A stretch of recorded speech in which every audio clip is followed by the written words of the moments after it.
ان الحمد للہ نحمده ونستعینه ونستغفره ونعوذ باللہ من شرور انفسنا ومن سیئات اعمالنا من يهده اللہ فلا مضل له ومن يضلل فلا هادی له واشهد ان لا الہ الا اللہ وحدہ لا شریک له واشهد ان محمدا عبده ورسوله اما بعد فان خیر الحدیث کتاب اللہ وخیر الہدی ہدی محمد صلی اللہ علیہ وآلہ وسلم وشر الامور محدثاتها وكل محدثۃ بدعہ وكل بدعۃ ضلالہ وكل ضلالۃ فی النار۔ اعوذ باللہ السمیع العلیم من الشیطان الرجیم من ہمزہ ونفخہ ونفثہ بسم اللہ الرحمن الرحیم رب اشرح لی صدری ویسر لی امری واحلل عقدۃ من لسانی یفقہوا قولی۔ بسم اللہ الرحمن الرحیم ان اللہ وملائکتہ یصلون علی النبی یا ایہا الذین آمنوا صلوا علیہ وسلموا تسلیما۔ اللہم صلی علی محمد وعلی آل محمد کما صلیت علی ابراہیم وعلی آل ابراہیم انک حمید مجید۔ اللہم بارک علی محمد وعلی آل محمد کما بارکت علی ابراہیم وعلی آل ابراہیم انک حمید مجید۔ اللہم ربنا آتنا فی الدنیا حسنۃ وفی الآخرۃ حسنۃ وقنا عذاب النار۔ لا الہ الا انت سبحانک انی کنت من الظالمین۔ حسبنا اللہ ونعم الوکیل۔ یا حی یا قیوم برحمتک استغیث ولا حول ولا قوة الا باللہ العلی العظیم۔ ربنا آتنا من لدنک رحمۃ وہیئ لنا من امرنا رشدا۔ آمین۔ میرے بھائیو، الحمدللہ آج 20 اکتوبر 2019 کو سنڈے کے دن بمطابق 20 صفر المظفر 1441 ہجری ہم انشاءاللہ تعالی اپنا نیا سلسلہ قرآن حکیم کی قرآن کلاسز کا شروع کرنے جا رہے ہیں، اور اس کا انشاءاللہ آج پہلا لیکچر انٹروڈکشن سے ریلیٹڈ ہوگا، قرآن حکیم کے تعارف پہ۔ اور اس سیریل کا نام ہم نے رکھا ہے قرآن آسان ترجمہ اور تفسیر، یعنی آسان با محاورہ ترجمہ اور تفسیر قرآن حکیم کی آیات سے اور صحیح الاسناد احادیث کی روشنی میں انشاءاللہ تعالی۔ اور کوشش یہی ہے کہ اس نئے سلسلے میں ٹو دی پوائنٹ ڈسکشن کی جائے، کیونکہ آپ کو پتہ ہے کہ پچھلا جو ہمارا قرآن حکیم کا ایک پورا دورہ ریکارڈ ہوا ہے وہ 9 سالوں میں ہوا ہے، 344 لیکچرز کے اندر۔ اب اتنے ڈیٹیل لیکچر نہیں ہوں گے، البتہ کوشش یہ ہوگی کہ جتنی ضروری انفارمیشن ہے وہ ضرور ڈسکس کی جائے۔ آج کی ہماری اس سلسلے کی پہلی کلاس ہے، اور اس کلاس کے اندر ہم انشاءاللہ کوشش کریں گے کہ قرآن حکیم سے متعلق 40 بنیادی انفارمیشنز جو ہیں وہ ڈسکس کریں، جو ایک مسلمان کے علم میں ہونی چاہیے، اور ان پوائنٹس کے کانٹیکسٹ میں جتنی ضروری گفتگو ہوگی وہ میں کروں گا، ورنہ تو یہ 40 پوائنٹس کے اوپر 40 گھنٹے بھی گفتگو ہو سکتی ہے، لیکن اس گفتگو کی ضرورت نہیں ہے۔ یہ مسلمانوں کے اجماعی عقیدے ہیں، کوئی اس میں دوسری رائے نہیں ہے، اور جتنی انفارمیشن ریکوائرڈ ہے وہ انشاءاللہ میں ڈسکس کروں گا۔ اللہ کا نام لے کے شروع کرتے ہیں میرے بھائیو۔ علمی پوائنٹ نمبر 1 وہ یہ ہے کہ ہم مسلمانوں کا یہ بنیادی عقیدہ ہے کہ یہ جو قرآن حکیم ہے یہ اللہ تبارک و تعالی کی کتاب بھی ہے اور اللہ کا کلام بھی ہے۔ باقی جتنے بھی اس سے پہلے صحائف نازل ہوئے یا کتابیں، ان کے بارے میں کلیم ہے کہ وہ اللہ کی کتابیں ہیں، لیکن یہ وہ کتاب ہے جو صرف کتاب یا سلیبس نہیں ہے، بلکہ اللہ تعالیٰ کا کلام ہے۔ اور اس کا ثبوت قرآن حکیم میں سورہ التوبہ کی سٹارٹ میں ہی آتا ہے کہ جنگ کے دوران اگر کافر تم سے پناہ مانگیں تو انہیں پناہ دے دو، اور کسی ایسی جگہ پہ ان کو قید کرو جہاں پر وہ اللہ کا کلام سنے، حتی یسمع کلام اللہ، یہاں تک کہ وہ اللہ کا کلام سنے۔ اور یہ بھی مزے کی بات میں آپ کو بتاؤں، بڑی حیران کن، قرآن حکیم کے علاوہ جتنی بھی الہامی کتابیں ہیں، اولڈ ٹیسٹمنٹ ہو، نیو ٹیسٹمنٹ یعنی تورات، انجیل اور باقی کتابیں ہیں، زبور بھی، ان کتابوں کو اگر آپ پڑھیں گے تو ان کتابوں میں ان کتابوں کا نام موجود نہیں ہوگا، ظاہر ٹیمپرڈ فارم میں۔ یہ ہم نے اسے بائبل کا نام دیا ہوا ہے نا، باہر جو لکھا ہوا ہے، پوری بائبل کے اندر بائبل کا ذکر نہیں ہے، لیکن قرآن حکیم میں سینکڑوں مقامات پر قرآن کا نام آیا ہے، بائی نیم اس کتاب کو مینشن کیا گیا، یاسین والقرآن الحکیم، وَأُوحِيَ إِلَيَّ هَذَا الْقُرْآنُ لِأُنذِرَكُمْ بِهِ وَمَنْ بَلَغَ فَذَكِّرْ بِالْقُرْآنِ مَنْ يَخَافُ وَعِيدٍ۔ کئی آیات ہیں قرآن حکیم میں جن میں قرآن کا لفظ آیا ہے، اور قرآن کا لفظی مطلب ہے بار بار پڑھی جانے والی کتاب۔ قرات ہم اردو میں بھی استعمال کرتے ہیں، عربی کا لفظ ہے۔ تو یہ پہلی بنیادی انفارمیشن ہے کہ یہ صرف کتاب نہیں ہے بلکہ اللہ کا کلام بھی ہے، اور چونکہ یہ اللہ کا کلام ہے لہٰذا اللہ کی صفت ہوئی، اور اللہ کی صفت ہے تو یہ پھر مخلوق نہیں ہے، غیر مخلوق ہے۔ البتہ جو ہمارے پاس اس وقت یہ بائنڈنگ کے اندر قرآن موجود ہے، اس قرآن کے یہ جو صفحے ہیں یہ تو ظاہر مخلوق ہے، کریشن ہے، اس کے اوپر جو سیاہی ہے پرنٹنگ کی وہ بھی کریشن ہے، اس کا گتا بھی یہ بھی کریٹڈ ہے، لیکن اس کے اندر جو کلام لکھا ہوا ہے اگرچہ وہ کاتب کی رائٹنگ ہے وہ بھی کریشن ہے، کریٹڈ ہے، مخلوق ہے، لیکن جو کلام لکھا گیا ہے جسے ہم پڑھتے ہیں یا سنتے ہیں وہ غیر مخلوق ہے، وہ اللہ کی صفت ہے۔ اور اسی لیے آپ دیکھیں کہ سورۃ الاعراف میں آتا ہے نا کہ حضرت موسیٰ علیہ السلام نے خواہش کا اظہار کیا تھا کہ اے اللہ میں تجھے دیکھنا چاہتا ہوں، تو اللہ نے کیا فرمایا تھا؟ تو مجھے نہیں دیکھ سکتا، تو پہاڑ کی طرف دیکھ، اگر یہ پہاڑ میری تجلی سے قائم رہا تو پھر تم بھی یہ یعنی ایزیوم کر سکتے ہو کہ مجھے بھی دیکھ سکو گے۔ پہاڑ پہ جب اللہ کی تجلی اللہ تعالیٰ نے ڈالی جو سورۃ الاعراف میں آتا ہے، تو اس کی وجہ سے پہاڑ جو ہے وہ ریزہ ریزہ ہو گیا، اور سورۃ الاعراف میں آتا ہے کہ اس تجلی کے انڈائریکٹ مشاہدے کی وجہ سے موسیٰ علیہ السلام بھی بے ہوش ہو گئے۔ یہ علیحدہ بات ہے کہ آپ کے بزرگ کلیم کرتے ہیں کہ وہ اللہ کا دیدار کرتے ہیں، کیونکہ وہ تو کہانی ہے، یہ قرآن ہے، یہ ہے سچائی۔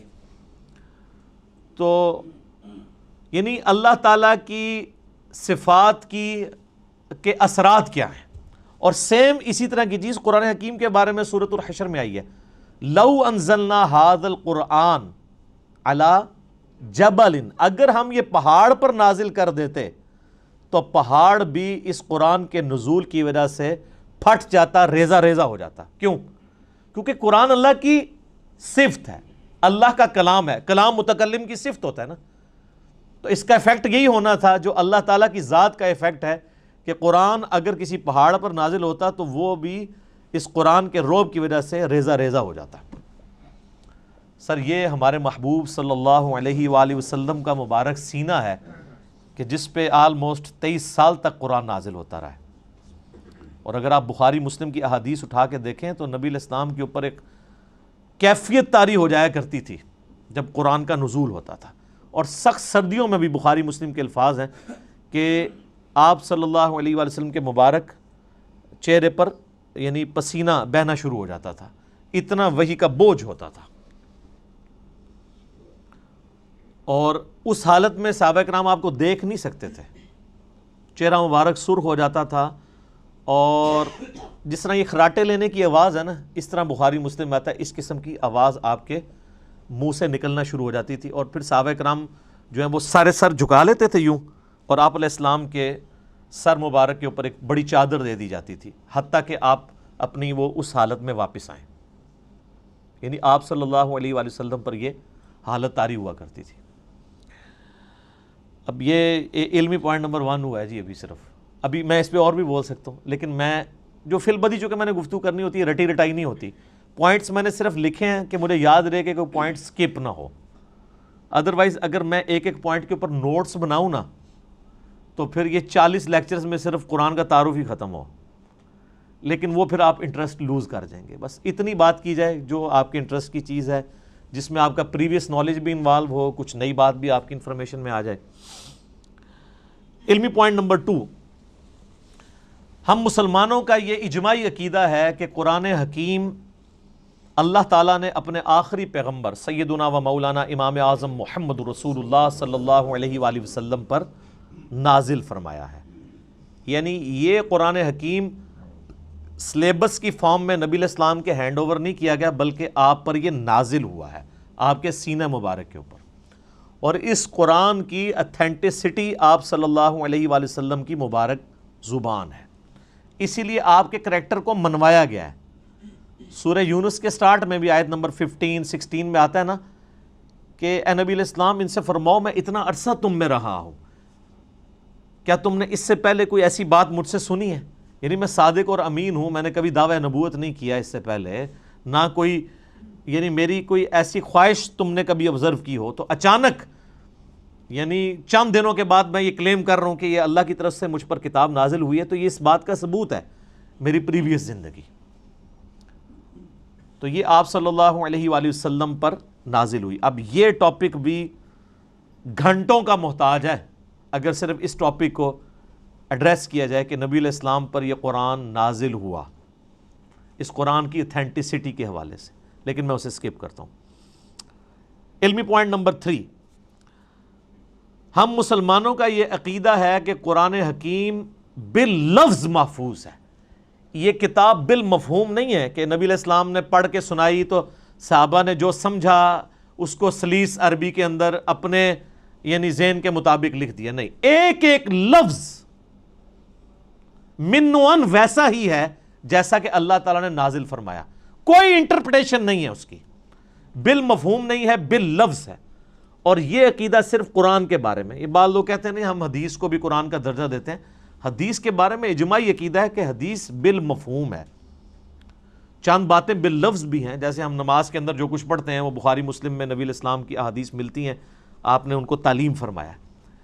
لیکن اوورآل آپ علیہ السلام کے حوالے سے جو چیزیں بیان کی جاتی ہیں بالمفہوم ہے. اور یہی وجہ ہے کہ آپ احادیث کی کتابیں کھولیں گے نا تو کئی احادیث کے اینڈ پہ وہ راوی کہتا ہے او کما قال علیہ السلام, یا جیسا پھر رسول اللہ نے فرمایا تھا.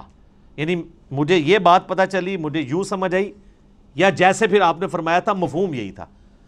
اور آپ بخاری مسلم اٹھا کے دیکھیں, آپ کو درجنوں احادیث ملیں گی کہ ایک ہی مجلس میں آپ صلی اللہ علیہ وآلہ وسلم نے کوئی بات ارشاد فرمائی ہے, کئی صحابہ نے اس بات کو رپورٹ کیا ہے, سب کے الفاظ میں تھوڑا بہت فرق ہے, اوورال مفہوم ٹھیک ہے, لیکن کسی سے کچھ سکپ ہو گیا, کسی سے کچھ. مثلا اب یہاں پہ تقریباً آلموسٹ 100 کے قریب لوگ بیٹھے ہوئے ہیں, میں یہاں پہ 55 منٹ کے اندر کتنی باتیں کروں گا. اب باہر نکل کے ان میں سے کتنے % لوگ ہیں جو من و ان میری ایک ایک بات کو پروڈیوس کر سکتے ہیں باہر جا کے؟ نہیں کر سکتے. کچھ کو کچھ حصہ یاد ہوگا, کچھ کو کچھ, اس طریقے سے. اوورال سب کو جمع کریں گے تو آلموسٹ آپ کامیاب ہو جائیں گے اس پوری مجلس کو. یہ ویڈیو ریکارڈ تو اس زمانے میں نہیں تھا, اس لیے تو ویڈیوز بنائی جاتی ہیں تاکہ کوئی چیز سکپ نہ ہو. تو اس وقت تو لوگ کریمنگ کے اوپر اعتبار کرتے تھے, نبی علیہ السلام سے سنتے تھے, یاد کرتے تھے, پریکٹس کرتے تھے, آگے باتیں پہنچاتے تھے. اور اس کا آپ کو بہترین نمونہ صحیح مسلم میں ملے گا. بخاری میں آپ کو ان چیزوں کا آئیڈیا نہیں ہوتا کیونکہ بخاری میں احادیث سکیٹرڈ فارم میں ہے. مسلم شریف میں ایک مجلس کی نبی علیہ السلام کی ایک وقت کی احادیث کے جتنے طرق آئے ہیں نا مختلف چینز سے, وہ آپ کو ایک جگہ ملیں گے. مثلا مسلم کی پہلی حدیث یہی ہے مولا علی علیہ السلام سے, اور بخاری میں بھی موجود ہے کہ نبی علیہ السلام نے فرمایا جس شخص نے میری طرف جھوٹی حدیث منسوب کی وہ اپنا مقام دوزخ میں دیکھ لے. اب یہ حدیث آپ کو سیدنا علی سے ملے گی, سیدنا عبداللہ ابن عباس سے ملے گی, سیدنا ابو ہریرہ سے, سیدنا جابر بن عبداللہ سے, سیدنا انس ابن مالک سے, سیدنا مغیرہ ابن شعبہ سے رضی اللہ عنہم اجمعین وعلیہم السلام اجمعین, 7-8 صحابہ سے ایک ہی حدیث ملے گی. اور امام مسلم نے اس کو ایک ترتیب سے نا اس مجلس میں, یہ جو نبی علیہ السلام کا فرمان تھا, ایک ایک صحابی سے وہ لے کے ہیں, تو آپ کو ان کے آپس کے الفاظ میں بھی 19-20 کا فرق نظر آئے گا, لیکن مفہوم ایک ہی ہوگا. اسی لیے مسلم شریف کی ترتیب کو کہا جاتا ہے کہ حدیث کی کتابوں میں سب سے بیسٹ جو ترتیب ہے وہ صحیح مسلم کی ہے, کیونکہ آپ کو یہ اندازہ ہو جاتا ہے کہ ایک مجلس میں کوئی چیز سکپ نہیں ہوئی. ایک حدیث کو کئی راوی اور کئی صحابہ کے شاگرد آگے تابعین بیان کر رہے ہوتے ہیں, سارے الفاظ آپ کو ایک جگہ مل جاتے ہیں. لیکن اللہ کا شکر ہے کہ یہ جو پرابلم ہے یہ قرآن حکیم کے کیس میں نہیں ہے. قرآن یہ دو گتوں کے درمیان پوری دنیا کے اندر ایک ہی قرآن ہے اللہ کے فضل سے. سنی ہو، شیعہ ہو، ان کے آف شوٹس ہوں، حنفی، شافعی، مالکی، حنبلی، بریلوی، دیوبندی، اہل حدیث، اثنا عشری میں شیعہ کے اندر اثنا عشری ہوں، زیدیہ ہوں، سب کے سب، ایون آغا خانی ہوں، ان کے پاس بھی یہی قرآن ہے. تو اس حوالے سے قرآن حکیم کو یہ یعنی اعزاز حاصل ہے، بلکہ اس امت کا اعزاز ہے کہ ان کے پاس وہ کتاب ہے جو بالکل اسی طریقے سے محفوظ ہے. اور آج تو بڑا آسان طریقہ ہے، ہمارے پاس وہ نسخے موجود ہیں جو سیدنا عثمان نے لکھوائے تھے اس زمانے میں، من و عن وہ نسخے موجود ہیں. اور آج بڑا آسان طریقہ ہے، کاربن ڈیٹنگ اسے کہتے ہیں، جس سے آپ کسی بھی چیز کی لائف فائنڈ کر سکتے ہیں یہ کتنی پرانی ہے. آپ کو پتہ ہے پچھلے دنوں برمنگم کے میوزیم کے اندر ایک قرآن کا نسخہ ملا تھا، اس میں سورہ طٰہٰ کی اور بعض اور آیات یعنی کچھ ان کو صفحات ملے تھے، بھیڑ کی اس کے اوپر کھال کے اوپر لکھے ہوئے، کچھ ہڈیوں کے شانے پہ جس طرح اس زمانے میں لکھے تھے. تو اس کی کاربن ڈیٹنگ انہوں نے کروائی ہے، اور وہ بی بی سی کی رپورٹ ہے، کسی مسلمان نے نہیں بنائی ہے، غیر مسلم ہے. اس میوزیم کا انچارج جو ہے وہ غیر مسلم ہے، اور ان کی ویڈیو چڑھی، آپ یوٹیوب پہ جا کے لکھیں اولڈسٹ ورژن آف قرآن. وہ تو ورژن کہتے ہیں، ورژن تو ہے ہی نہیں، قرآن تو ایک ہی ہے. تو وہ آپ کو مل جائے گا، اس کی کاربن ڈیٹنگ کرائی ہے، وہ سیدنا عثمان کے زمانے کا قرآن ہے، اور کوئی فرق نہیں ہے الحمدللہ. اور اللہ نے ایسی حفاظت لی ہے. قرآن حکیم کا ایک نسخہ جو حضرت عثمان تلاوت کر رہے تھے، اور اس نسخے کے اوپر ان کے خون کے قطرے گرے تھے جب ان کو شہید کیا گیا، اور وہ بھی کمال آیات ہیں سورہ البقرہ کی، فَسَيَكْفِيكَهُمُ اللَّهُ، ان کے مقابلے پر اللہ تجھے کافی ہے. ان آیات کے اوپر سیدنا عثمان کا خون گرا تھا. وہ آج بھی خون کا دھبا اور وہ نسخہ محفوظ ہے توپ کاپی میوزیم ٹرکی کے اندر. ایک اسی طرح کا نسخہ جو حضرت عثمان نے لکھوایا تھا وہ رشیا کے میوزیم میں ہے. تو سیم وہی قرآن ہے جو ہمارے پاس ہے، جو تاج کمپنی چھاپ رہی ہے، یا ضیاء القرآن پبلیکیشن والے چھاپ رہے ہیں، یا انٹرنیشنل لیول کے اوپر وہ جو کاتب ہے عثمان طٰہٰ دمشق کا، بلکہ علماء سے معذرت کے ساتھ یہ لفظ دمشق ہے، یہ یعنی بلو بائنڈنگ میں چھپتا ہے سعودیہ سے، اور یہی ریڈ بائنڈنگ میں ایران سے چھپتا ہے. بالکل اندر ایک طرح کا قرآن ہے، اور ہر صفحے پہ آیت ختم ہو رہی ہے. کاتب نے اتنے مہارت سے اس کو لکھا ہے کہ ہر صفحے کے اینڈ آیت کے اوپر ہوتا ہے. یہ وہی قرآن ہے. کاربن ڈیٹنگ سے بھی آپ چیک کر سکتے ہیں کہ باللفظ قرآن حکیم محفوظ ہے. اور پھر اللہ نے اس کو ذریعہ محفوظ کا ہونے کا جو ہے وہ حفاظ کو بنایا ہے. آپ نے کبھی قرآن حکیم کے اینڈ پہ دیکھا ہے اس کی تصدیق کون کرتا ہے؟ 3-4 حفاظ کا لکھا ہوتا ہے ہم نے اس قرآن کو لفظ بہ لفظ پڑھا ہے، اس میں کوئی غلطی نہیں ہے. تو حافظ کہاں سے پڑھ رہے ہوتے ہیں؟ اپنی یادداشت سے. قرآن اللہ تعالیٰ نے عملی تواتر سے حفاظ کے ذریعے محفوظ کیا ہے. اس وقت دنیا میں لاکھوں میں نہیں ملینز میں لوگ موجود ہیں جن کو یہ کتاب ازبر ہے. کتنا بڑا معجزہ ہے. آپ انڈونیشیا کا مسلمان اٹھائیں، افریقہ کا مسلمان اٹھائیں، رشیا کا مسلمان اٹھائیں، سب کانٹیننٹ کا مسلمان اٹھائیں، کہیں سے شروع کریں، آدھی آیت پڑھیں، اس سے اگلی وہ دوسرا پڑھے گا، ہو ہی نہیں سکتا کوئی اختلاف آ جائے. اور اتنا یہ محکم سسٹم ہے کہ غلطی کر ہی نہیں سکتا. امام کعبہ بھی اگر اپنی تلاوت میں بھولتا ہے نا تو پیچھے سینکڑوں لوگ لقمہ دے دیتے ہیں. اور سر یہ بھی دیکھیں قرآن کا، اس وقت کسی کا احترام نہیں ہوتا کہ آگے کون کھڑا ہوا ہے. قرآن میں اگر کوئی ذرا سی بھی ڈنڈی بات نماز کے اندر لقمہ مل جاتا ہے. یہ قرآن کتنی بڑی حفاظت ہے. تو صرف یہ لکھے ہوئے کے اوپر اعتماد نہیں ہے، لکھنا تو ظاہر امپورٹنٹ ہے کیونکہ الذی علم بالقلم، اللہ نے قلم کے ذریعے قرآن سکھایا ہے، علم سکھایا ہے، اور وہ قرآن بھی نبی الاسلام نے اس طریقے سے ٹرانسفر. لیکن یہ زبانی بھی مسلمانوں نے اسے یاد کیا ہے، اور ریٹن فارم میں یہ نسخے موجود ہیں. جب کبھی بھی کوئی ایشو آتا ہے، اب تو خیر آتا ہی نہیں ہے، اتنے اسٹیبلش ہو چکے ہیں، اب تو سافٹ ویئرز بن چکے ہیں، پی ڈی ایفs موجود ہیں. اب تو کوئی کبھی آپ نے دنیا میں سنا ہے کوئی ایشو آیا کہ جی اس لفظ تھلے زہر ہے یا زبر ہے؟ کبھی سر یہ کئی کافر جو مسلمان ہوئے ہیں نا، ان کے لیے سب سے بڑی اٹریکشن یہ ہے کہ قرآن کا ورژن ہی کوئی نہیں، ایک ہی قرآن ہے۔ یہ جو امریکن تھے وہ پروٹیسٹنٹ کرسچن یوسف ایسٹس 80s میں مسلمان ہوئے ہیں۔ آپ ذرا ان کی وہ ویڈیو دیکھیں جس میں انہوں نے بتایا ہے کہ میں مسلمان کیسے ہوا ہوں۔ اس میں انہوں نے بتایا کہ جب مجھے پہلی دفعہ پتہ چلا نا کہ قرآن کا ورژن ہی کوئی نہیں ہے، کیونکہ ان کی تو سب سے بڑی مصیبت ہی یہ ہے کہ بائبل کے کتنے ورژن ہیں، اور قرآن ایک ہی ہے پوری دنیا کے اندر۔ اس نے کہا میں کیسے مان لوں کہ یار اتنی پرانی کتاب ہے، پرنٹنگ میں کئی بار کوئی لفظ ٹوٹ جاتے ہیں، لیکن ان کو پتہ نہیں کہ پرنٹنگ نے نہیں اسے محفوظ کیا، مسلمانوں کے سینے نے محفوظ کیا، سینوں نے۔ اور نبی علیہ السلام کی حدیث ہے المستدرک للحاکم میں صحیح سند کے ساتھ، انٹرنیشنل نمبر کے مطابق 399، کہ اللہ تعالیٰ میری امت کو کبھی گمراہی پہ جمع نہیں ہونے دے گا، جماعت پہ اللہ کا ہاتھ ہے، قیامت تک اجماع امت اللہ کی حفاظت میں، اور قرآن حکیم کی حفاظت اللہ تعالیٰ نے امت کے اجماع کے ذریعے کروائی ہے۔ یہ قرآن ہمارے سامنے تو نہیں نازل ہوا، امت کے اجماع نے اسے ٹرانسفر کیا، یعنی امت میں کوئی دوسری رائے نہیں ہے۔ ایک تو وہ رائے نا جو مناظروں میں ہوتی ہے کہ جی وہ آپ کی کتابوں میں یہ لکھا ہوا ہے، تو وہ کہتے ہیں آپ کی کتابوں میں یہ لکھا ہوا ہے، وہ ساری فضول باتیں ہیں۔ نہ سنی ان روایتوں کو آن کرتے ہیں، نہ شیعہ ان روایتوں کو آن کرتے ہیں۔ قرآن حکیم محتاج نہیں ان روایتوں کا، جو عملی تواتر سے چیز نقل ہوئی ہے۔ دنیا میں 1000 مسلمان بھی کھڑے ہو کے کہیں یہ آیت ایسی نہیں ایسے ہے، آج تک تو کوئی نہیں کھڑا ہوا، نہ ہوگا اللہ کے فضل سے۔ وہ کہہ رہے ہیں جی پچھلے دنوں جی وہ اسرائیل والوں نے جی ایک صورت بنا کے پوری چڑھا، اور سارے اسرائیل والے پورا قرآن بنا کے اور چڑھا دیں۔ آپ کو یقین نہیں کہ اس کی حفاظت کا ذمہ کس نے لیا ہوا ہے؟ اللہ نے۔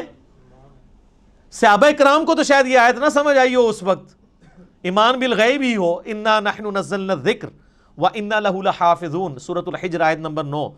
بے شک اس القرآن کو، الذکر کو، اللہ کی یاد دلانے والی کتاب کو ہم نے نازل کیا، ہم اس کی حفاظت کرنے والے ہیں۔ ان کے لیے تو یہ تھیوری تھی نا، لیکن ہمارے لیے تو پریکٹیکل ہے۔ ہم تو 1500 سال تاریخ میں دیکھ سکتے ہیں کہ کوئی ٹیمپر نہیں ہوا، کتنا برے وقت مسلمانوں پہ آئے ہیں۔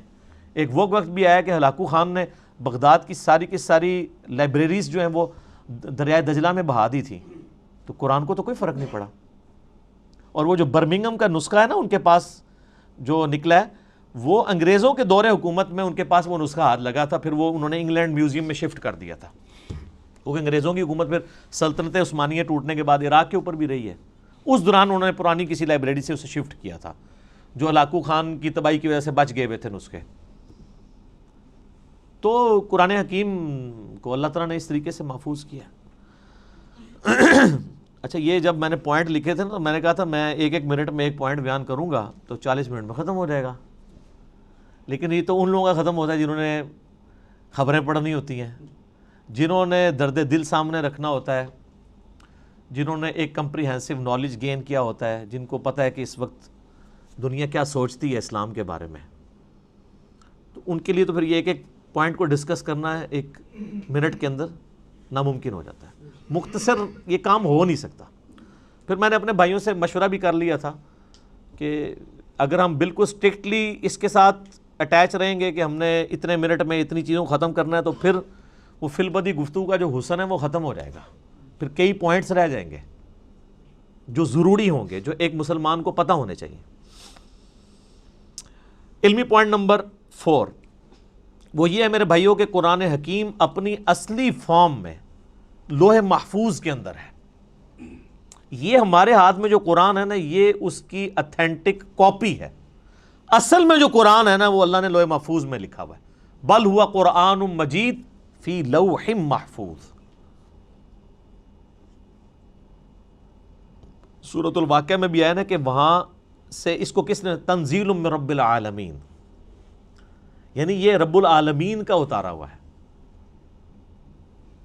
لا یمسہ الا المطہرون، یعنی جو قرآن حکیم ہے نا اس کو وہاں پر پاکیزہ فرشتے ہی چھوتے ہیں، کوئی وہاں پہ پہنچ نہیں سکتا۔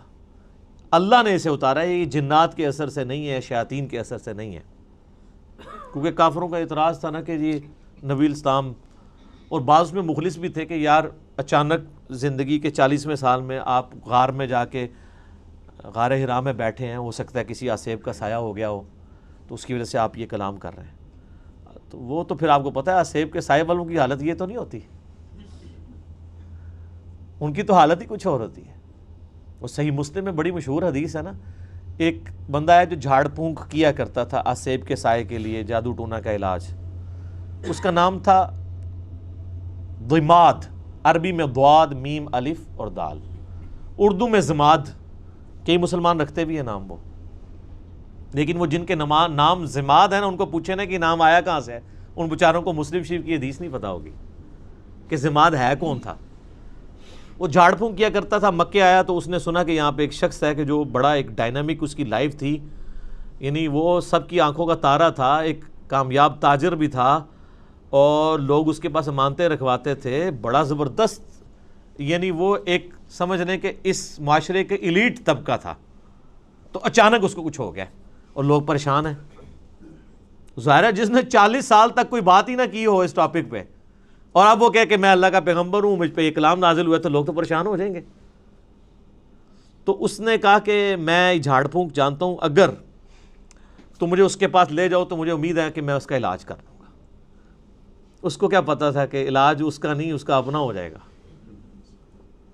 تو لوگ اسے لے گئے نبی الاسلام کے پاس، تو آپ صلی اللہ علیہ وآلہ وسلم سے اس نے کہا کہ میں آپ کا علاج کر سکتا ہوں، آپ بتائیں کہ آپ کے ساتھ کیا ایشو ہے، تو اپنا مسئلہ بیان کریں۔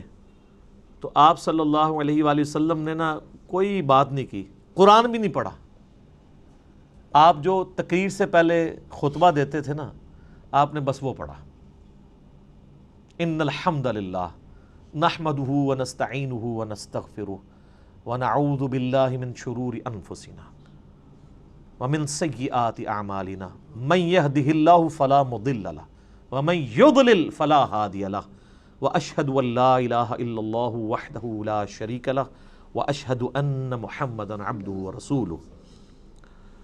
اب یہ کاش آپ کو عربی آتی ہوتی تو آپ کو پتا ہوتا کہ آپ نے کیا پڑھا ہے صلی اللہ علیہ وآلہ وسلم۔ تو اس نے جب سنا تو وہ ہل گیا، اس نے کہا جی ایک بار ذرا پھر سنائیں۔ دوسری بار، تیسری بار، اس نے کہا جی میں گواہی دیتا ہوں کہ آپ اللہ کے پیغمبر ہیں، اپنا ہاتھ بڑھائیں اور مجھے مسلمان کریں۔ تو حالانکہ جو بندہ ایکسپرٹ تھا جادوگری کا، اس نے بھی کلام سن کے، قرآن نہیں صرف آپ علیہ السلام کا عام کلام سن کے، اس نے کہا نہیں، جنات جن لوگوں کے اوپر اثر ہوتا ہے ان کا اس طرح کا کریکٹر نہیں ہوتا، وہ اس طرح کی باتیں نہیں کرتے، ان کی باتیں تو آل فال ہوتی ہیں، اتنی پریسائز باتیں نہیں ہوتی ہیں۔ پھر نبی علیہ السلام کی مبارک ذات کا ایک روب بھی تھا۔ جو بندہ جادو کا ان ساری چیزوں کا ایکسپرٹ تھا، اس نے ڈکلیئر کر دیا کہ جادوگر نہیں ہے، اور جو جہلات ہے جن کو جادو کا، آسیب کا الف بے بھی نہیں پتا تھا، وہ لوگ نبی الاسلام کو اس کے بعد بھی جادوگر کہتے رہے، نعوذ باللہ۔ ان کی قسمت میں ہدایت نہیں تھی نا، ہونا تو چاہیے تھا کہ جب ایکسپرٹ نے مان لیا کہ نہیں ہے تو تم لوگوں کو تو پتہ ہی نہیں یہ فیلڈ ہے کہ نہیں، تم خام خواہ کہتے ہو۔ جیسے معذرت کے ساتھ آج کی دنیا میں آپ کو مثال دوں، میرے بارے میں علماء کہتے ہیں جاہل ہے، اس کو تو عربی بھی نہیں آتی، اس کو تو پڑھنا ہی کچھ نہیں آتا، وہ قرآن دیکھ کے بھی غلط پڑھتا ہے، وہ پڑھ ہی نہیں سکتا۔ ٹھیک ہے، آپ کہتے رہے، تو جو سن رہے ہیں ان کو نہیں پتا کیا ہو رہا ہے، تو ہم ان باتوں کا بھی جواب نہیں دیتے، ہم کہتے ہیں ٹھیک ہے یار، آپ نے ہمیں جج کرنا ہے، ہماری ویڈیوز آپ کے سامنے ہیں، آپ ان کو دیکھیں اور جج کریں، آپ کو پتہ چل جائے گا سچائی کیا ہے، جھوٹ کیا ہے، غلط کیا ہے، آپ کو سب کچھ پتہ چل جائے گا۔ تو یہ میرے بھائیوں، یعنی یہ جو آواز حق کے لیے بلند ہوتی ہے نا، اس کے ساتھ ہمیشہ اس طریقے سے یعنی لوگ مسچیف کرنے کی کوشش کرتے ہیں، لوگ یعنی غلط طریقے سے حق کی آواز کو دبانے کی کوشش کرتے ہیں، لیکن اللہ تعالیٰ نے جو آواز اٹھانی ہوتی ہے وہ اللہ تعالیٰ اٹھا دیتا ہے۔ ٹھیک ہے، یعنی اب یہ بھی پوائنٹ ایک اتنا بڑا پوائنٹ ہے کہ یعنی اس کے اوپر ڈسکشن ہو سکتی ہے کہ قرآن حکیم اللہ تعالیٰ نے لوح محفوظ میں رکھا ہوا ہے، اور اپنے اصلی حالت میں یہ ہمارے پاس یہ کاپی ہے۔ کتنی بڑی خوش نصیبی ہے کہ ہمارے پاس وہ کتاب ہے کہ جو اوریجنل کتاب لوح محفوظ میں ہے۔ سورہ زخرف کے سٹارٹ میں بھی آیا نا، اللہ تعالیٰ نے فرمایا کہ یہ کتاب جو ہے ام الکتاب، کتابوں کی ماں، اللہ کی ہارڈ ڈسک لوح محفوظ کے اندر ہمارے پاس ہے۔ اور یہ یاد رکھیے گا، یہ مصحف جس ترتیب میں ہمارے پاس موجود ہے نا، اسی ترتیب میں لوح محفوظ پہ لکھا ہوا ہے، اگرچہ اس کی ترتیب نزول یہ نہیں ہے۔ مصحف کی ترتیب آپ پتہ نا، سورۃ العلق کی پہلی 5 آیات نازل ہوئی ہیں، وہ تو پارہ نمبر 30 میں ہے. سورہ بقرہ جو ہے وہ اس وقت نازل ہوئی ہے جب 2/3 قرآن نازل ہو چکا ہوا تھا، مکی قرآن وہ شروع میں ہے. لیکن اللہ کے پاس لوح محفوظ میں اسی ترتیب میں ہے. وہ اللہ تعالیٰ نے اس کتاب کو سرکمسٹانسز کے اوپر نازل کیا ہے، اور یہ اس قرآن کی سب سے بڑی خوبی ہے جو کسی اور الہامی کتاب میں نہیں ہے، کہ جو سرکمسٹانسز کے اوپر نازل ہوئی ہے اور مسلسل 23 سال تک. علمی پوائنٹ نمبر 5 میرے بھائیو، قرآن حکیم ہمارے محبوب صلی اللہ علیہ وآلہ وسلم کا واحد معجزہ ہے جس کی بنیاد پہ ہم نبی علیہ السلام کے لیے نبوت کلیم کرتے ہیں. ویسے تو آپ کے ٹینجیبل فارم میں فزیکل فینومینا آف نیچر کو توڑنے والے، قانون قدرت کو توڑنے والے کتنے حصی معجزات بخاری مسلم میں رپورٹ ہوئے ہیں. میں نے 4 لیکچرز ریکارڈ کرائے ہیں اس کے اوپر، مسئلہ 131A B C D. لیکن دعوی نبوت جس معجزے کے اوپر ہے وہ یہ کتاب ہے. کیوں؟ آپ علیہ السلام کی نبوت قیامت تک کے لیے تھی. آپ کا معجزہ بھی ایسا ہونا چاہیے تھا جو قیامت تک کے لیے آپ دکھا سکیں. آج حضرت عیسیٰ علیہ السلام کا معجزہ، مردوں کو زندہ کرنے والا، کوئی عیسائی ہمیں دکھا سکتا ہے؟ ہم بھی مانتے ہیں عیسیٰ علیہ السلام کو، ہم بھی نہیں دکھا سکتے. کوئی ویڈیو، کوئی یہودی حضرت موسیٰ علیہ السلام کے عصا کو دوبارہ آج اژدہا بنا کے دکھا سکتا ہے؟ ہم بھی نہیں دکھا سکتے. وہ آپ جناب عصا اگر مل بھی جائے کہیں سے، آپ چاہے وہ امام کعبہ کے ہاتھ میں دے دیں، آپ ویٹیکن سٹی میں بیٹھے ہوئے کرسچن پوپ کے ہاتھ میں دے دیں، یا یروشلم میں بیٹھے ہوئے یہودی پریسٹ کے ہاتھ میں دے دیں، یا آپ کے جتنے رحمت اللہ علیہ ہیں اور غوث اور اقداب اور جن کے بارے میں آپ کا کلیم ہے ان کے ہاتھ میں دے دیں، ان کو کہ اس کو پھینک کے ذرا اژدہا بنا کے بتائیں. نہیں بنا سکتے. وہ حضرت موسیٰ کے ہاتھ تک ہی معجزہ تھا. لیکن یہ وہ کتاب ہے جو نبی علیہ السلام کے پاس معجزہ، صحابہ کے پاس معجزہ، تابعین، تبع تابعین، قیامت تک آنے والے آخری انسان کے لیے بھی معجزہ ہے. مسلمان نہیں، انسان کے لیے بھی. اور ہر زمانے کے ٹیسٹ پہ پورا اترتا ہے. اسپیسیفکلی تو یہ پورا اترا اس ٹیسٹ میں کہ عرب کے لوگ اپنے آپ کو اتنا بڑا فصیح اللسان سمجھتے تھے کہ وہ ادر دین جو نان عرب ہیں، عربیوں کے علاوہ جو لوگ ہیں، ان کو وہ کہتے تھے یہ اجمی ہیں، گونگے، یہ بول نہیں سکتے. اور یہ حقیقت ہے کہ عربی لوگوں کی فساد اتنی تھی کہ وہ عام گفتگو بھی شاعری کے انداز میں کر لیتے تھے فی الودی. لیکن جب قرآن نازل ہوا، ان بڑے بڑے شعراء نے بھی اپنے کلام پھاڑ دیے کہ یار یہ کلام کمال کلام ہے. موسیٰ علیہ السلام کے زمانے میں جادوگری عروج پہ تھی. اللہ تعالیٰ نے موسیٰ علیہ السلام کو ایسا معجزہ دیا، جادوگر بھی سجدے میں گر پڑے. کتنی دفعہ قرآن میں یہ واقعہ آیا ہے. اور وہ بہت بڑا معجزہ تھا. لکڑی کا اژدہا بننا یہ بہت بڑی چیز ہے. پلانٹ کنگڈم اینیمل کنگڈم میں بدل رہا ہے، اور پھر اینیمل کنگڈم، پھر پلانٹ کنگڈم میں. اس کو ذرا امیجن کریں. عیسیٰ علیہ السلام کے زمانے میں طب، ڈاکٹری بڑی عروج پہ تھی، ان کو بڑا فخر تھا. لیکن کوئی ڈاکٹر مادرزاد کوڑی اور اندھے کو آنکھیں دے سکتا ہے؟ قرآن حکیم میں سورہ مریم کے اندر، سورہ مائدہ کے اندر حضرت عیسیٰ علیہ السلام ہاتھ پھیرتے تھے، آنکھیں آ جاتی تھی. سارے ڈاکٹر فیل ہو گئے. انہوں نے کہا یہ ڈاکٹری سے آج نہیں پاسبل. ڈاکٹری سے آنکھ کسی بندے کی آپ لگاتے ہیں دوسرے کو، اور آنکھ ہو ہی نہ، اور اس میں مٹی رکھ کے اور ایک پرندے کی مورت بنا کے مٹی کی پھونک مارتے تھے، اللہ کے اذن سے وہ پرندہ بن جاتی تھی. اب کون سا ڈاکٹر یہ کام کر سکتا ہے؟ قرآن حکیم کے زمانے میں شاعری عروج پہ تھی. اللہ تعالیٰ نے کلام بھی ایسا دیا کہ شعراء فیل ہو گئے. لیکن یہ اس پہ ختم نہیں ہے. قیامت تک کے لیے جو جو وقت کا ٹیسٹ آئے گا اس پہ یہ کتاب پوری اترے گی. آج سائنس کی دنیا ہے. قرآن حکیم سے کوئی ایک آیت بھی نہیں بتا سکتا جو اسٹیبلش سائنس، ہائپوتھیسس تھیوری نہیں، اسٹیبلش سائنس کے خلاف ہو. اس کے برخلاف ہم آپ کو کئی باتیں بتا سکتے ہیں جو قرآن حکیم ایسی کرتا ہے جو پرانی سائنس ان باتوں کی تصدیق نہیں کرتی تھی، لیکن آج کی سائنس ان باتوں کی تصدیق کرتی ہے. جس میں سب سے بڑی بات، ہم نے اپنے بچپن میں یہ چیزیں پڑھی ہوئی ہیں کہ جی زمین جو ہے وہ ساکن ہے اور سورج اس کے گرد چکر لگاتا ہے. شروع میں بچوں کو سمجھانے کے لیے پڑھا دیتے تھے نا, بعد میں پھر وہ چیزیں, لیکن یہ سٹارٹ بھی ہوئی تھی تھیوری سائنس میں. قرآن بہت پہلے سے کہہ رہا ہے کلٌ فی فلک یسبحون, تمام اجرام فلکی جو ہیں وہ تیر رہے ہیں آسمان میں, اور تیرنا بیک وقت تیرنے میں ایک چیز فلوٹ بھی کرتی ہے اور اپنے محور کے گرد بھی گھومتی ہے. جو بھی آپ کوئی بھی گول چیز اگر سمندر میں پھینک دیں نا وہ فلوٹ کرنے کے دوران اپنے محور کے گرد گھومے گی بھی ان ویوز کی وجہ سے. اللہ نے لفظ بھی ایسا استعمال کیا ہے کہ نہ صرف وہ کسی اور چیز کے گرد ریوالو کر رہی ہیں بلکہ اپنے ایکسس کے گرد, اپنے محور کے گرد بھی وہ چیزیں گھوم رہی ہیں. تو قرآن حکیم تو اس چیز کو پہلے ہی ایڈریس کر چکا ہے. اس حوالے سے آپ ایک میرا کلپ بھی ہے قرآن and modern versus modern science, وہ آپ دیکھ لیں. ڈاکٹر ذاکر نائک کا بھی ایک ویڈیو ہے پرانی, پھر انہوں نے دوبارہ سے ریکارڈ کرائی تھی, وہ بھی آپ دیکھ لیں. ڈاکٹر مورس بوکائل ایک فرینچ سرجن تھے جو مسلمان ہوئے, تو انہوں نے کتاب وہ لکھی Bible Quran and science, Urdu میں ترجمہ ہوا ہے, لیکن وہ ترجمہ بھی اردو والا بھی اتنا مشکل ہے کہ عام بندوں کو سمجھ نہیں آتا. بہتر یہ کہ آپ اسے انگلش میں ہی پڑھیں. تو انہوں نے یہی ثابت کیا ہے کہ اس ماڈرن دور میں جتنی بھی الہامی کتابیں ہیں وہ سائنس کے ٹیسٹ کو پاس نہیں کرتی سوائے اس کتاب کے. ان میں سائنٹیفک فالٹ موجود ہے. وہ فالٹ اس لیے نہیں ہے کہ ان کتابوں میں کوئی اللہ تعالیٰ کو کوئی غلطی لگی ہے, وہ اس لیے کہ وہ کتابیں ٹیمپرڈ فارم میں تحریف شدہ ہیں. یہ کتاب محفوظ ہے, وہ بھی اگر محفوظ ہوتی تو اس میں کوئی اینٹی سائنس سٹیٹمنٹس نہ آتی. تو یہ ایک علیحدہ سے ٹاپک ہے, گھنٹوں بولا جا سکتا ہے, لیکن میں اسے سکپ کرتا ہوں. علمی پوائنٹ نمبر 6,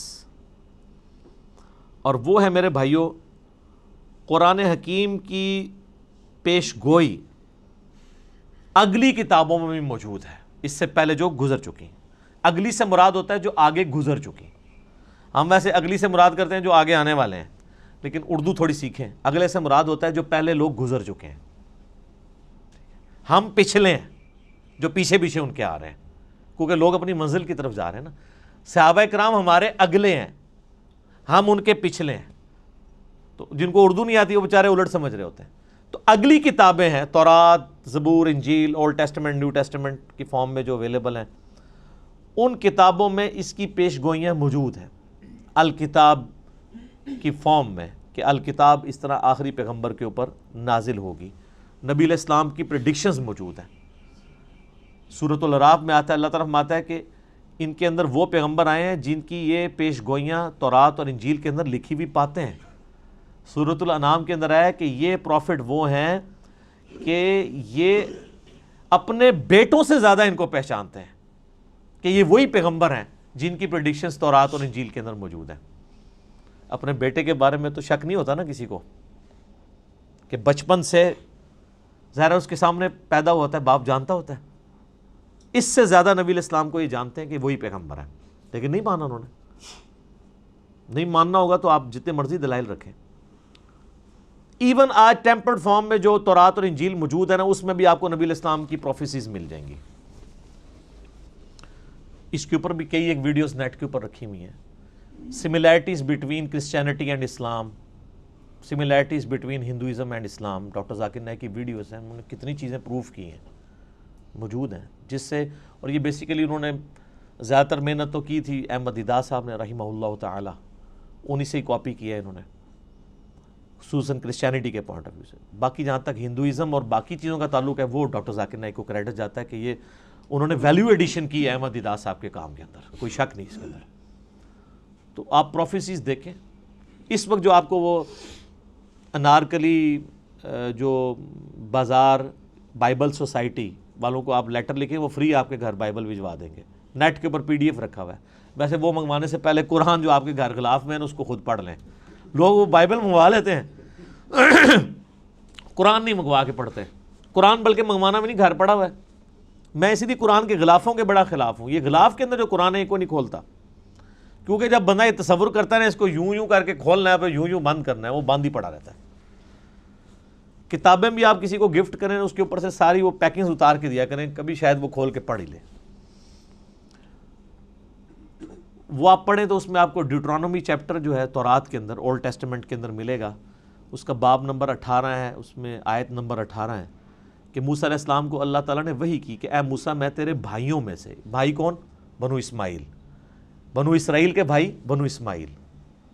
اور یہ یعنی تورات کے شروع میں پیدائش چیپٹر میں موجود ہے کہ حضرت ابراہیم علیہ السلام کی 2 بیویاں تھیں، 2 بیٹے تھے، جو مین حضرت یعقوب علیہ السلام جو ان کے حضرت اسحاق کے بیٹے تھے، تو وہ آگے ان سے وہ بنی اسرائیل چلے، اور دوسری طرف حضرت اسماعیل تھے.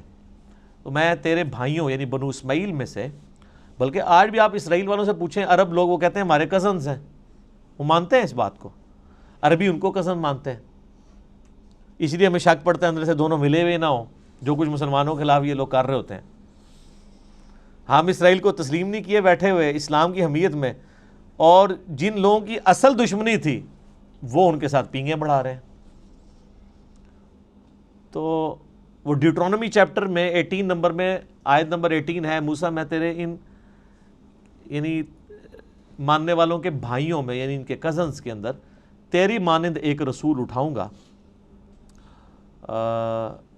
جو ان پہ میری آیات کو تلاوت کرے گا. اور اسی طریقے سے گاسپل آف جان جو ہے، جو اولڈ ٹیسٹمنٹ نیو ٹیسٹمنٹ کٹھے وہ انجیل مقدس چھپی ہوئی ہے، اس میں جو نیو ٹیسٹمنٹ میں گاسپل آف جان ہے، اس کے اندر چیپٹر نمبر 15 سے 18 تک آپ کو کئی آیات ملیں گی. حضرت عیسیٰ علیہ السلام اپنے ماننے والوں کو کہتے ہیں میرا دنیا سے جانا تمہارے لیے رحمت ہے، میں جب جاؤں گا تو میں اپنے رب سے ریکویسٹ کروں گا اس ہستی کو دنیا میں بھیجیں گی جو میرا نام دنیا میں روشن کریں گی. مجھے تم سے بہت کچھ کہنا ہے لیکن تم ابھی ان چیزوں کے متحمل نہیں ہو. وہ جب ہستی دنیا میں آئیں گی تو وہ تمہیں وہ ساری چیزیں تعلیم کریں گی، اور اللہ تعالیٰ ان کے منہ میں اپنا کلام ڈالے گا. یہ جو پروفیسی ہے یہ دنیا میں کسی پروفٹ کے بارے میں نہیں ہے. باقی سارے پیغمبروں کو سلیبس کی فارم میں کتاب تختیوں کی شکل میں موسیٰ علیہ السلام کو ملا ہے. یہ جو اللہ تعالیٰ کلام ان کے منہ سے بلوائے گا، ان کے سینے پہ نازل کر کے، یہ ہے ہی صرف نبی علیہ السلام کے لیے. اچھا، وہ اب اس کے اوپر بھی ٹیکنیکل بحث ہے، عیسائی کیا اعتراض کرتے ہیں، وہ علیحدہ سے ٹاپک ہے، میں اس کو سکپ کرتا ہوں. بہرحال وہ جو ڈیوٹرانومی جس اولڈ ٹیسٹمنٹ والا حوالہ، اس کو کرسچنز اور جوز دونوں مانتے ہیں. نیو ٹیسٹمنٹ کو صرف کرسچنز مانتے ہیں. اس کے اندر یہ جو ہے نا کہ تیرے بھائیوں میں سے تیری مانند رسول اٹھاؤں گا، تو وہ کرسچنز کہتے ہیں یہ جو تیری مانند سے مراد ہے نا، یہ حضرت عیسیٰ کی پیش گوئی ہے کہ حضرت موسیٰ کے بعد حضرت عیسیٰ بھی یہودیوں میں ہی پیدا ہوں گے. اس میں تو کوئی شک نہیں کہ حضرت عیسیٰ بھی یہودی تھے، یہودی النسل تھے، بنی اسرائیل میں سے تھے. لیکن یہ پروفیسی ان کے بارے میں پوری نہیں ہوتی، کیونکہ اس میں الفاظ ہے تیری مانند اور تیرے بھائیوں میں سے. بھائی تو بنو اسرائیل کے بنو اسرائیل نہیں، بنو اسماعیل ہیں، ورنہ تو ہوتا کہ تم ہی میں سے اٹھاؤں گا. بھائی کہنے کی ضرورت ہی نہیں تھی، تیری اولاد میں سے اٹھاؤں گا. نہیں، بنو اسماعیل میں نبی علیہ السلام کے علاوہ تو کوئی پروفٹ بھی نہیں ہے. اور تیری مانند میں دیکھیں کیا قیامت مضمر ہے کہ حضرت موسیٰ علیہ السلام کی مانند ہمارے ہی پیغمبر ہیں صلی اللہ علیہ وآلہ وسلم. حضرت موسیٰ علیہ السلام کی نیچرل ڈیتھ ہوئی ہے، حضرت عیسیٰ علیہ السلام کی نیچرل ڈیتھ نہیں ہوئی، بلکہ اللہ نے ان کو اٹھا لیا. چلیں کرسچنز کے نزدیک وہ شہید کر دیے گئے، نیچرل ڈیتھ نہیں ہوئی. تو حضرت موسیٰ علیہ السلام کی مانند ہمارے محبوب صلی اللہ علیہ وآلہ وسلم ہیں، حضرت عیسیٰ نہیں ہے. اچھا، حضرت موسیٰ صاحب امت پیغمبر تھے، 6 لاکھ کا لشکر لے کے نکلے، اور حضرت عیسیٰ علیہ السلام کے اوپر صرف 12 بندے ایمان لے کے آئے تھے، اور ان کی جان بھی اللہ نے بچائی ان کو زندہ اٹھا کے. ہمارے محبوب صلی اللہ علیہ وآلہ وسلم بھی صاحب امت تھے. آپ کی مبارک زندگی میں 1 لاکھ سے زیادہ لوگ آپ پہ ایمان لا چکے تھے، اور آج تو ماشاءاللہ آپ دیکھ لیں باہر ہیں. اس ریزیملنس میں بھی ہمارے محبوب صلی اللہ علیہ وآلہ وسلم حضرت موسیٰ سے زیادہ ریزیملنس رکھتے ہیں ایز کمپیئر ٹو حضرت عیسیٰ جو موسیٰ علیہ السلام سے رکھتے ہیں. حضرت موسیٰ علیہ السلام کی پیدائش نارمل طریقے پہ ماں باپ کے ذریعے ہوئی ہے، اور ہمارے نبی علیہ السلام کی پیدائش بھی نارمل طریقے سے ماں باپ کے ذریعے ہوئی ہے. لیکن حضرت عیسیٰ علیہ السلام کی پیدائش نارمل نہیں ہے، معجزانہ طور پہ اللہ تعالیٰ نے ان کو پیدا کیا. اس ریزیملنس میں بھی ہمارے نبی علیہ السلام حضرت موسیٰ کی مثل ہیں، حضرت عیسیٰ علیہ السلام ان کی مثل نہیں ہے. اس قسم کی کئی اس طریقے سے نئی شریعت، حضرت عیسیٰ علیہ السلام تو 10 کمانڈمنٹس کو اسٹیبلش کرنے آئے تھے، کوئی نئی شریعت نہیں لے کے آئے. موسیٰ علیہ السلام کی شریعت کو آگے لے کے چلیں. ہمارے نبی علیہ السلام نئی شریعت لے کے آئے ہیں، جس طرح کہ موسیٰ علیہ السلام کی شریعت نہیں تھی. اس اعتبار سے بھی ہمارے محبوب صلی اللہ علیہ وآلہ وسلم اور حضرت موسیٰ علیہ السلام کے اندر ریزیمبلنس پائی جاتی ہے جو حضرت عیسیٰ اور موسیٰ میں نہیں پائی جاتی. لہٰذا یہ جو پروفیسی ہے ڈیوٹرانومی کی چیپٹر نمبر 18 ورس نمبر 18 کتاب الاستثناء چیپٹر، یہ من و عن ہمارے محبوب صلی اللہ علیہ وآلہ وسلم کے بارے میں پوری ہوتی ہے اور کسی شخص کے بارے میں نہیں. اب اس میں بھی گھنٹوں بولا جا سکتا ہے لیکن سکپ کرتا ہوں میں اسے. علمی پوائنٹ نمبر 7، قرآن حکیم کی زبان عربی ہے جو آج تک اسی طریقے سے زندہ ہے جو نبی علیہ السلام کے مبارک زمانے میں تھی. سر آج سے 100 سال پہلے کی اگر آپ شیکسپیئر کی انگریزی پڑھیں نا تو آپ کو کئی الفاظ نہیں آئیں گے. شیکسپیئر کی انگریزی تو چھوڑ دیں، آپ فضائل اعمال آج سے 50-60 سال پہلے جو لکھی گئی ہے اس میں کئی اردو کے الفاظ ہیں جو آج مستعمل ہی نہیں ہیں. ہر 50-60 سال کے بعد کتاب تبدیل ہو جاتی ہے اس حوالے سے سمجھنے کے اعتبار سے کہ اس کی جو لینگویج ہے نا وہ چینج ہو جاتی ہے، ایوالو ہو رہی ہوتی ہے. لیکن عربی ایسی ایوالو ہوئی ہے کہ قرآن حکیم کی برکت سے اللہ نے اسے چینج نہیں ہونے دیا. آج بھی وہی عربی بولی جا رہی ہے حجاز کے اندر اور پورے ایریے کے اندر. عربی زبان کو فریز کر دیا ہے قرآن حکیم نے.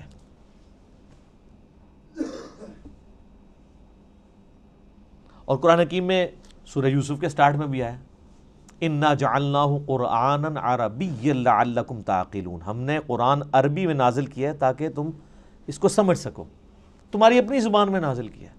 سورہ انبیاء میں آیا کہ تم غور نہیں کرتے، یہ وہ کتاب ہے جس میں تمہارا ذکر موجود ہے، اس کے ساتھ تم مانوس ہو، تمہاری اپنی لینگویج میں بات ہو رہی ہے. پھر اس طریقے سے قرآن حکیم میں ہے یہ فصیح اللسان عربی زبان کے اندر ہے. پھر اللہ تعالیٰ نے قرآن حکیم میں یہ بھی فرمایا کہ یہ کہتے ہیں اس نے کوئی اجمی غلام چھپا کے رکھا ہوا ہے جو اسے پڑھاتا ہے یہ کتاب. تو اللہ نے فرمایا کہ کیسا اجمی غلام ہے کہ جو کتاب ہے وہ فصیح عربی کے اندر ہے اور اجمی اس کو سکھا رہا ہے. یہ بات یہ نہیں تمہارا یعنی چھڈو جڑی پھڑی بھی جائے ایڈی لمبی چھڑ دے ہو، اتنی لمبی گپ شپ فٹ ہی نہیں بیٹھتی. تو یہ عربی فصیح زبان اور آج تک قرآن کی برکت سے اللہ تعالیٰ نے عربی کو محفوظ رکھا ہے. علمی پوائنٹ نمبر 8، قرآن حکیم کا جو ڈائلیکٹ ہے، لہجہ ہے، وہ عرب کے بادیہ نشین جو پینڈو لوگ، گاؤں کے رہنے والے، ریگستانوں کے رہنے والے، اعرابی جنہیں کہا جاتا ہے، بدو لوگ، ان کے ڈائلیکٹ میں یہ قرآن نازل ہوا ہے. یعنی جس طرح آپ آج بھی دیکھ لیں، ایک ہے شہری پنجابی عجیب پٹھی سیدھی، اور ایک ٹھیٹھ گاؤں کے لوگوں کی پنجابی ہے. اس کے ڈائلیکٹ میں اور شہری پنجابی کے ڈائلیکٹ میں کتنا فرق ہے. اور ایک ہے لکھنؤ کے لوگوں کی، یو پی کے لوگوں کی اردو، اور ایک ہے ہم پنجابیوں کی اردو. ڈائلیکٹ میں فرق ہے. ہم اردو زبان کو سیکھ تو ضرور سکتے ہیں، اس ڈائلیکٹ کو بھی سیکھ سکتے ہیں، لیکن پھر بھی کہیں نہ کہیں پکڑے جاتے ہیں کہ پنجابی ہیں. میں نے تو اپنے آپ کافی اوورکم اس اعتبار سے کیا ہے کہ الفاظ کی ادائیگی ٹھیک ہو، لیکن بعض اوقات اپنے لہجے سے پتہ چل جاتا ہے کہ یہ اردو بولنے والا پٹھان ہے، پنجابی ہے، بلوچی ہے، سندھی ہے. تو اس اعتبار سے جو ڈائلیکٹ ہے نا قرآن کا، وہ ہے عرب کے بادیہ نشین لوگوں کی عربک کا. اور وہ آج بھی آپ عرب میں چلے جائیں نا، وہ اسی طریقے سے وہی عربی بولتے ہیں. ویسے آپ اپنے علاقوں میں بھی دیکھیں، آپ لاہور میں چلے جائیں تو اور طرح کی پنجابی ہے، فیصل آباد والوں کی اپنی پنجابی ہے. اور اگر آپ سیالکوٹ میں چلے جائیں، سیالکوٹ والے جب اردو بھی بول رہے ہوتے ہیں ہمیں پتہ چل جاتا ہے یہ سیالکوٹ کا بندہ ہے، کیونکہ وہ اس کو اپنے اسی سٹائل میں بول رہے ہوتے ہیں. اسی طریقے سے جو ہند کو یعنی یہ سطح مرتفع پوٹھوہار کے رہنے والے، ہم بھی پوٹھوہاری ہیں جہلم کے لوگ، یہاں کی ہم تو خیر اتنے پوٹھوہاری نہیں، آپ ذرا پنڈی چلے جائیں نا، ان کی ذرا آپ پنجابی سنیں. ہم تو کہتے ہیں نا ادھر آؤ، وہ کہتے ہیں ادھر آؤ. اب لفظ وہی ہے لیکن ذرا ڈیفرنٹ فارم میں. یہ ڈائلیکٹ کہلاتے ہیں. ایک ہی لفظ دوسری فارم میں جب بولا جاتا ہے لفظ وہی ہے. اب ادھر آؤ اور ادھر آؤ میں بڑا فرق ہے، لیکن لفظ ایک ہی ہے، ڈائلیکٹ کا فرق ہو گیا. ٹھیک ہے، ایک تو نہیں کہ الفاظ ہی ڈیفرنٹ ہے. جس طرح ہم دے کہ نو یعنی وہ فلاں چیز لے کر آؤ، اب تو کہتے ہیں لے آؤ. وہ پنڈی کے لوگ کہتے ہیں کہ نو، وہ ذرا آپ سمجھ لیں ہندکو کے ساتھ مکس ہوئی ہوئی پنجابی ہے، لیکن عربی اللہ تعالیٰ نے ایسی محفوظ کی ہے کہ اللہ کے فضل سے، حالانکہ دوسرے عرب ملکوں میں عجیب و غریب عربی بھی بولی جا رہی ہے، عربی میں گاف کوئی نہیں ہے، لیکن آپ مصر والوں کی عربی سنیں وہ گاف بھی بولتے ہیں. ہاں جی، تو وہ بلکہ وہ طارق جمیل صاحب نے یہ خود سنایا، وہ کہتے ہیں مصر کی ایک جماعت آئی ہوئی تھی، یہ اوریجنل انہوں نے واقعہ سنایا. کہتے ہیں مصر سے ایک تبلیغی جماعت آئی ہوئی تھی، تو کسی گاؤں میں پنجاب کے ٹھہری، تو وہ ان کو نماز کے لیے آگے کیا، تو وہ نماز کے بعد دعا کروانے لگے نا، تو اس نے دعا کی اللہم انی اسألک الگنہ، اللہم انی اسألک، میں تو اس سے گنہ مانگتا ہوں. اچھا وہ جنہ کو گنہ پڑھتے ہیں، لفظ ہے جیم، تو وہ اس کو گاف پڑھتے ہیں. جیسے کئی لفظ گاف ہیں عربی میں جیم پڑھے جاتے ہیں. یہ شیخ عبد القادر جو جیلانی ہے، ان کا نام ہے شیخ عبد القادر گیلانی. جب یہ عربی میں گیا نا، تو عربی میں تو گاف نہیں ہوتی تھی، تو ان کو جیلانی کہنا شروع کر دیا، گاف کو جیم بنا. جیسے کراچی ہے، تو کراچی اب چھ تو ہوتی نہیں عربی میں، کراچی اگر کوئی وہ عربی بولے گا تو وہ کراچی تو نہیں بولے گا. پاکستان کو وہ باکستان بولتے ہیں، کیونکہ پا نہیں، پے ہوتی نہیں ہے، تو وہ بے بولتے ہیں اس کی جگہ. تو طارق جمیل صاحب کہنے لگے کہ وہ بار بار دعا کر رہے تھے اللہم انی اسألک الگنہ، وہ کہہ رہے تھے، وہ جنہ کو گنہ پڑھ رہے تھے. تو وہ جناب وہ گاؤں کے لوگ اتنے سارے گنے لا کے انہوں نے اگلی نماز میں وہاں رکھ دیے. انہوں نے کہا جی گنے پہ مانگتے ہیں. ظاہر ہے اس سے آپ ہمارے لوگوں کی بھی جہالت دیکھ لیں کہ ان کو بھی عربی کوئی نہیں آتی نا، ورنہ وہ اللہم انی اسألک یہ ان کو سمجھ آ رہی ہوتی، ان کو بس یہی سمجھ آیا گنا گنا وہ کہہ رہے ہیں، شاید گنا شوق سے کھاتے ہیں. تو وہ جنہ کو گنا پڑھ رہے تھے. تو اس طرح کا یعنی جو عربک میں ڈیفارمیشن ہے نا، وہ مصر کی عربی میں اور اس طرح کی آئی ہے کہ اس میں الفاظ اس طرح آ گئے ہیں. لیکن جو پیورلی عرب کے لوگ ہیں وہ آج بھی وہی عربی بولتے ہیں جو عربی ہے، اس کے اندر وہ کوئی بھی اس طریقے سے تبدیلی نہیں آئی ہوئی ہے. جس قسم کی تبدیلی جو ہے وہ ہمیں ان لوگوں کے اندر نظر آتی ہے. تو یہ اللہ تعالیٰ نے قرآن حکیم کو محفوظ کیا ہے عربی کی برکت سے. اللہ تعالیٰ نے عربی کو محفوظ کیا ہے قرآن کی برکت سے. عربی اللہ کی زبان ہے نا جی. تو اس پہ بھی اب کافی کچھ بولا جا سکتا ہے. علمی پوائنٹ نمبر 9 وہ ہے میرے بھائیوں، قرآن حکیم جو ہمارا عیسوی کیلنڈر اس وقت چل رہا ہے نا دنیا میں، جس کے مطابق آج 20 اکتوبر 2019 ہے، اس کیلنڈر کے مطابق 610 عیسوی 610 AD اینو ڈومینی، یہ آفٹر ڈیتھ آف عیسیٰ نہیں ہے، یہ اینو ڈومینی ہے، ایئر آف دا لارڈ. حضرت عیسیٰ کی پیدائش کے سال کو یعنی ڈکلیئر کیا گیا تھا 1 عیسوی، ان کی ڈیتھ کو نہیں. یہ AD سے مراد ڈیتھ نہیں ہے، یہ لیٹن لینگویج کا لفظ ہے، اینو ڈومینی کا مخفف ہے. اس پہ میرا یوٹیوب پہ کلپ بھی ہے، عیسوی کیلنڈر ورسز ہجری کیلنڈر. یہ دونوں اللہ کے کیلنڈر ہیں، وہ سورج کے اعتبار سے چلتا ہے، دوسرا چاند کے اعتبار سے، لیونر اور سولر دونوں ہی اللہ کے ہیں. 610 عیسوی سے لے کر 632 عیسوی تک، یعنی نبی علیہ السلام کی وفات 632 میں ہوئی، اس پیریڈ آف ٹائم کے اندر قرآن حکیم نازل ہوا ہے. آلموسٹ یہ 22 سال بنتے ہیں عیسوی اعتبار سے، اور آلموسٹ 23 سال بنتے ہیں تقریباً ہجری اعتبار سے، کیونکہ لیونر ایئر آپ کو پتا نا ہر سال 10 کا فرق پڑ جاتا ہے. یہ تو تقریباً 365 دنوں کا سال ہوتا ہے، اور جو دوسرے والا سال ہے وہ 355 دنوں کا.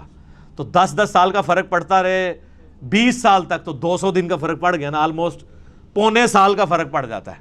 تو وہ فرق نظر آتا ہے. تو اس دوران یہ قرآن حکیم نازل ہوا ہے، آلموسٹ 22 سال عیسوی اعتبار سے، اور آلموسٹ 23 سال جو ہے وہ ہجری اعتبار سے. اور علمی پوائنٹ نمبر 10 آج کا آخری، کیونکہ ٹائم بالکل قریب ہو چکا ہے، قرآن حکیم حجاز میں نازل ہوا ہے، نجد میں نازل نہیں ہوا. نبی علیہ السلام کا پورا جو ٹریولنگ کا حصہ ہے وہ سارا حجاز کا ہے. مکہ بھی حجاز میں ہے، مدینہ بھی حجاز میں، ایون آپ تبوک تک چلے گئے عرب کے اینڈ پہ، آپ یعنی وہ تہامہ کی جو پہاڑیاں ہیں ان کی اس سائڈ پہ حجاز ہے، اور وہ دوسری سائڈ نجد کہلاتی ہے نا. تو حجاز کے اندر قرآن نازل ہوا ہے، قرآن نجد میں نازل نہیں ہوا. یعنی وہ ٹائم اینڈ سپیس کی بات کر رہا ہوں. ٹائم اس کا 610 عیسوی سے 632 عیسوی ہے، اور سپیس اس کے نازل ہونے کی کون سی ہے؟ حجاز۔ پورے کا پورا قرآن جو ہے وہ حجاز کے اندر نازل ہوا ہے اور کسی ملک کے اندر نازل نہیں ہوا، یعنی عرب کی سرزمین میں نازل ہوا، اور عرب کی سرزمین میں بھی نازل ہوا ہے۔ نبی صلی اللہ علیہ وآلہ وسلم کچھ عرصہ مکہ رہے، 2/3 قرآن وہاں پہ نازل ہوا، پھر مدینہ شریف میں، پھر برزخی قرآن بھی ہے مکے سے مدینہ ہجرت کے دوران، پھر مدینے سے تبوک جاتے ہیں وہاں پہ بھی ہے، اور یہ آگے انشاءاللہ اگلے جو علمی پوائنٹس آئیں گے ان میں ڈسکس کروں گا کہ کسی صورت کا مکی مدنی ہونے کا یہ مطلب نہیں کہ 100% ہی وہ مکی اور مدنی ہے۔ بعض اوقات کئی آیات ہیں جو مکی ہیں اور مدنی صورتوں میں ہیں، کچھ مدنی آیات ہیں جو مکی صورتوں میں ہیں۔ اوورال زیادہ پیریڈ جس صورت کا ہوتا ہے اس اعتبار سے اسے مکی مدنی کہتے ہیں، اور بعض پوری بھی مکی اور مدنی ہے۔ لیکن ایک جو ہمارا یہ عقیدہ ہے کہ یہ قرآن حکیم آن دا فیس آف ارتھ جس سپیس میں نازل ہوا وہ سپیس تھی حجاز کی سپیس، عرب کا جو جزیرہ نما عرب ہے اس میں بھی حجاز والا پورشن جو ہے، یہ والا پورشن جو پہاڑوں کے اس طرف لائی کرتا ہے، تو یہ قرآن نجدی نہیں، یہ نجدی وہ بھی اب آپ کو پتہ ہے نجدی کہتے ہیں نا، نجدی ہو، تو قرآن حکیم نجدی نہیں ہے، قرآن حکیم حجازی ہے۔ ٹھیک ہو گیا؟ تو اللہ تعالیٰ سے دعا ہے جو حق بات میں نے کہی اللہ تعالیٰ ہمارے دلوں میں راسخ فرمائے، اگر جذبات میں میرے منہ سے کوئی غلط بات نکل گئی تو اللہ تعالیٰ ہمارے دلوں سے معاف کر دے، ہمیں کتاب و سنت کی تعلیمات پر عمل کر کے دوسرے بھائیوں تک پہنچانے کی توفیق عطا فرمائے۔ اللہم صلی علی محمد وعلی آل محمد کما صلیت علی ابراہیم وعلی آل ابراہیم انک حمید مجید۔ اللہم بارک علی محمد وعلی آل محمد کما بارکت علی ابراہیم وعلی آل ابراہیم انک حمید مجید۔ سبحانک اللہم وبحمدک اشہد ان لا الہ الا انت استغفرک واتوب الیک وما علینا الا البلاغ المبین۔ جزاکم اللہ خیرا۔